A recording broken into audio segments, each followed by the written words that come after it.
Assalamualaikum warahmatullahi wabarakatuh. Berjumpa lagi bersama saya Rahmatul Aziza yang akan menyampaikan berita-berita teraktual dan terpercaya seputar Kabupaten Seruyan. Edisi Selasa 21 Juni 2022 yang kami rangkum dalam Kabar Seruyan.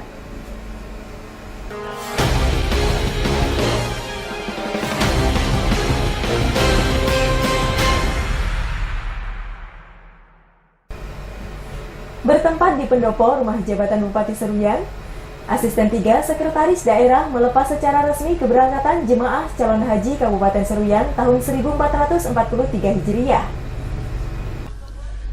Berbagai upaya telah dilakukan oleh pemerintah dalam penyelenggaraan haji di tahun ini, mulai dari pemondokan, pelayanan kesehatan, transportasi, dan lainnya, di mana setiap tahunnya selalu dilakukan peningkatan pelayanan agar lebih baik. Asisten 3 Sekretaris Daerah Kabupaten Seruyan, Sugianur mengatakan, jemaah calon haji dari Kabupaten Seruyan masuk dalam gelombang kedua kloter 6 embarkasi Banjarmasin.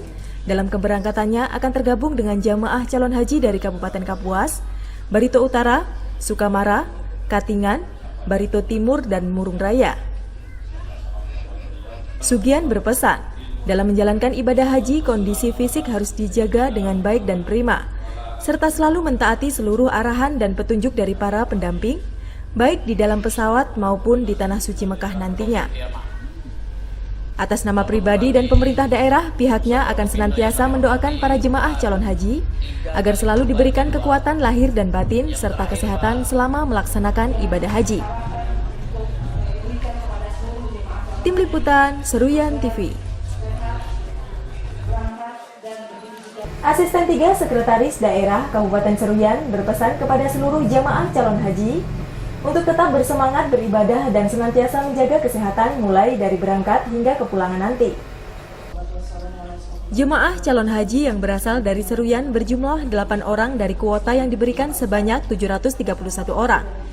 Dari jumlah tersebut tentunya jemaah calon haji harus menggunakan kesempatan yang diberikan dengan meningkatkan semangat ibadah dan berniat secara ikhlas, terlebih menghindarkan pikiran dan perasaan dari perbuatan yang dapat mengurangi kesempurnaan ibadah haji. Asisten 3 Sekretaris Daerah Kabupaten Seruyan, Sugianur menyampaikan, para jemaah sangat perlu menjaga kesehatan, mematuhi petunjuk dan saran dari dokter maupun tim kesehatan, agar mampu menunaikan ibadah dengan sempurna, karena pada dasarnya ibadah haji bukan hanya ibadah batin, namun juga ibadah lahir yang memerlukan fisik sehat dan kuat untuk melaksanakan serangkaian ibadah haji. Menurutnya, dari informasi yang beredar saat ini kondisi cuaca dan suhu di Arab Saudi dalam keadaan panas yang ekstrim. Untuk itu, agar jemaah calon haji dapat mengurangi kegiatan yang tidak langsung menunjang ibadah, dan yang paling utama adalah konsumsi makanan selama melaksanakan ibadah haji. Asisten 3 menambahkan, selama melaksanakan ibadah haji, para jemaah diminta untuk bertingkah dengan sopan, tertib, berlapang dada, dan tidak mudah tersinggung.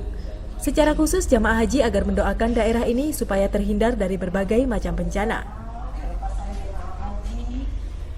Tim Liputan Seruyan TV. Kalangan Dewan Perwakilan Rakyat Daerah Kabupaten Seruyan meminta instansi terkait untuk melakukan pemantauan mengenai harga gabah yang murah dan berdampak terhadap perekonomian para petani.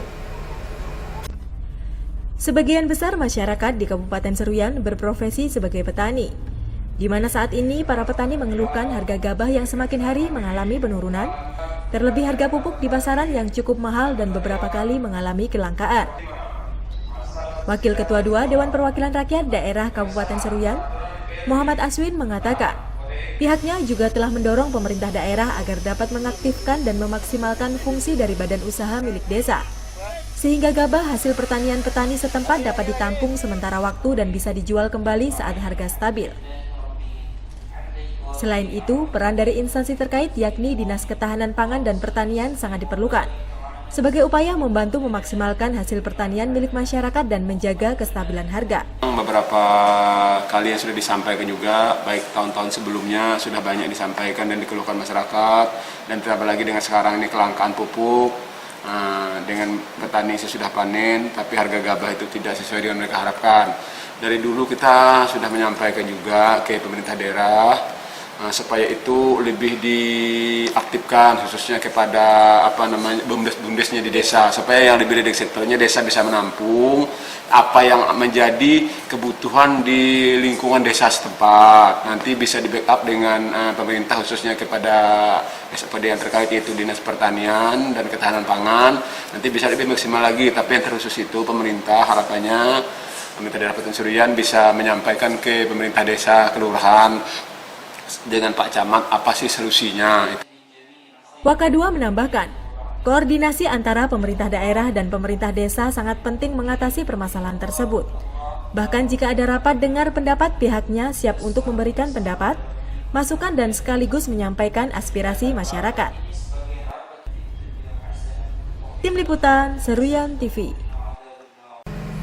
Meski dalam keadaan gerimis, apel Hari Kesadaran Nasional tahun 2022 tetap dilaksanakan secara hikmat dan lancar, di mana dalam apel tersebut dipimpin langsung oleh Bupati Seruyan Yul Haidir. Apel Hari Kesadaran Nasional selalu diselenggarakan setiap bulannya pada tanggal 17. Dalam kegiatan tersebut, kepala daerah selalu mengajak seluruh aparatur sipil negara untuk memaksimalkan tugas dan fungsinya. Bupati Seruyan Yul Haidir mengatakan, seluruh ASN agar meningkatkan kedisiplinan dan kinerja, terutama seluruh pejabat eselon yang berada di setiap instansi agar menjadi tauladan dan contoh baik bagi pegawainya, bahkan sudah menjadi suatu keharusan untuk selalu mengontrol kinerja para ASN. Menurutnya, apel kesadaran nasional yang diselenggarakan jangan hanya menjadi formalitas belaka, namun harus memberikan dampak positif khususnya bagi ASN, di mana apel tersebut mengingatkan bahwa ASN merupakan abdi negara dan abdi masyarakat, yang mempunyai fungsi utama melayani masyarakat. Diharapkan, seluruh perangkat daerah untuk dapat memberikan pelayanan prima kepada masyarakat. Terlebih masyarakat menaruh harapan besar terhadap pelayanan yang cepat, tepat, dan prosedur. Tim Liputan Seruyan TV. Bupati Seruyan Yul Haidir akan tetap mempertahankan tenaga honorer atau tenaga kontrak daerah. Hal tersebut dikarenakan gaji yang diberikan masih di bawah UMK dan tidak mengganggu keuangan APBD. Pada tahun 2023, seluruh tenaga honorer maupun kontrak direncanakan oleh pemerintah pusat akan dirumahkan. Namun pemerintah daerah Kabupaten Seruyan meminta pengecualian dengan sejumlah pertimbangan khususnya untuk daerah ini. Bupati Seruyan Yul Haidir mengatakan, keberadaan tenaga honorer tidak mengganggu keuangan APBD dan masih di bawah 50%. Bahkan adanya tenaga honorer justru membantu meningkatkan keuangan daerah, terlebih bagi daerah pelosok, di mana gaji yang diterima sendiri masih di bawah upah minimum karyawan dan masih dapat dibayarkan melalui APBD. Bupati menambahkan, Seruyan daerahnya luas dan memanjang sehingga keberadaan tenaga honorer masih sangat diperlukan, baik tenaga pendidik, tenaga kesehatan, tenaga teknis, dan lainnya. Tentunya apabila diberhentikan akan meningkatkan angka pengangguran dan kemiskinan. Seruyan ini wilayahnya luas,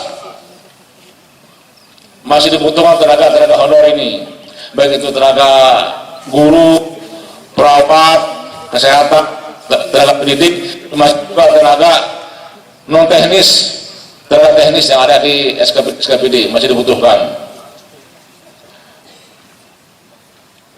Dan kalau yang ketiga lagi, kalau diberhentikan maka akan meningkatkan pengangguran.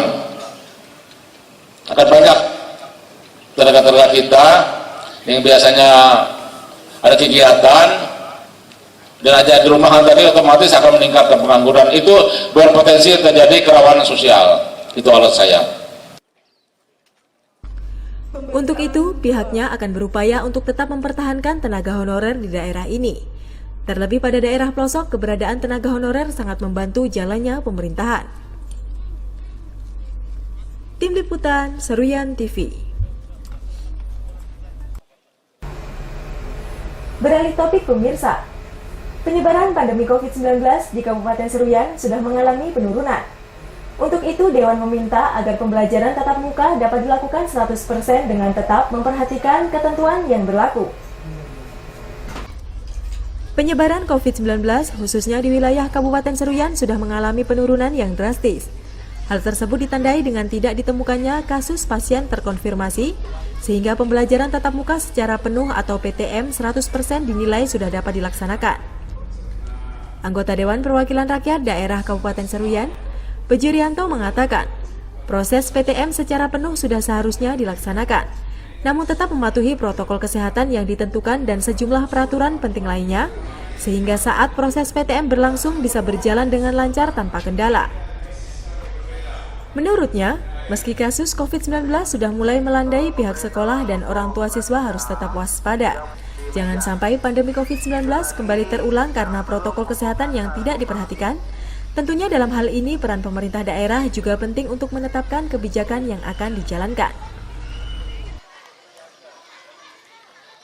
Dan alhamdulillah kita udah dinyatakan levelnya udah level 1 kalau tidak salah ya di Provinsi Kalimantan Tengah, termasuk di tempat kita ini kan. Ya tentunya kita sudah harus mengadakan pembelajaran tatap muka ya, apa dan sebagainya, pertemuan tatap muka, tapi juga jangan lengah, jangan, tetap waspada ya, terutama ya kita harus menggunakan tetap menerapkan ketentuan ya, termasuk menggunakan masker, kemudian mencuci tangan ya. Hal ini tujuannya adalah untuk agar wabah itu tidak terulang kembali.